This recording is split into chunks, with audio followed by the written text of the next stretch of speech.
Lacey gives it to Anya. Clock goes to 2. Anya, little turnaround, and it goes! BJ Anya!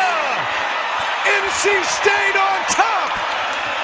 And it's expired! Ball game! BJ Anya sends him to the round of 32! Now, you had to know that somehow, some way, I would find time to talk about a certain basketball game played last night. You might be able to tell from the tie I'm wearing, and certainly from the video we just watched, my Wolfpack prevailed in the opening round of the NCAA tournament. NC State advancing courtesy of that last second shot, edging LSU 66-65.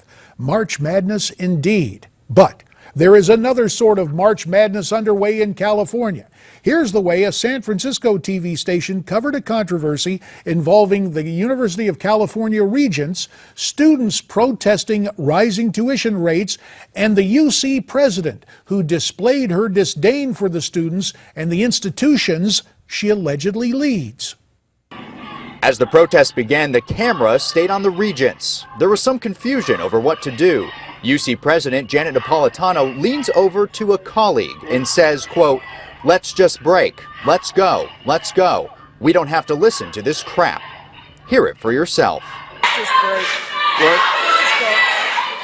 What? Let's go. We don't have to listen to this crap. Christian Kim was one of the students protesting 5% tuition increases every year for 5 years. An insult to have her as the president of the UC. To make their point loud and clear, protesters, including Kim, stripped down to their underwear, revealing the words student debt written on their bodies. She called what you were doing crap. I don't know where she's coming from, honestly, but I'm assuming she's never had to deal with these issues personally. So I can understand where there would be a disconnect. Now, to better understand what that student describes as a disconnect, we need look no further than the generous compensation package the UC system provides to Ms. Napolitano. Jano, as I not so fondly called her when she was Arizona's governor and I was serving that state in the U.S. Congress, Jano now brings home a yearly paycheck of $570,000.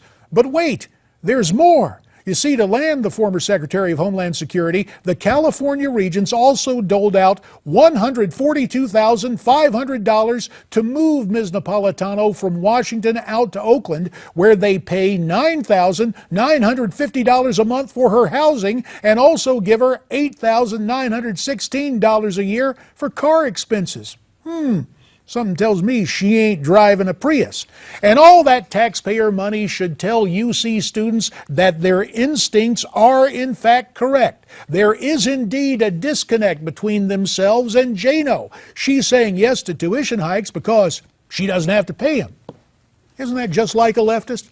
But even more evidence of the disconnect was seen in the disdain Jano directed at the student protesters in front of a hot mic. Just like an acolyte of Saul Alinsky, Ms. Napolitano said something very different in her opening statement. They want to be sure that their voices are being heard, and I want to commit to them that their voices are being heard. Right. Well, we can be sure of this. Once outed, so to speak, by those candid comments she uttered into that open mic, Jano did the obvious. She apologized. Thankfully, she did not choose to display her solidarity with the student protesters by disrobing like they did. But this incident does lay bare the ugly hypocrisy found in higher education and the personal hypocrisy of the absolutely loathsome Janet Napolitano, who wrecked the fiscal integrity of Arizona when she served as governor of that state, then moved on to make a mess of the Federal Department of Homeland Security, only to be rewarded with a chance to feed at the ample trough of California taxpayers.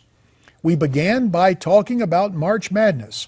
Sadly, the madness in California lasts year-round and shows no signs of abating. But that's just fine for Janet Napolitano. As she pointed out, she was well paid. She may have apologized, but she was telling us what she really thought when she talked about, quote, not putting up with that crap. At least that's the way I see it.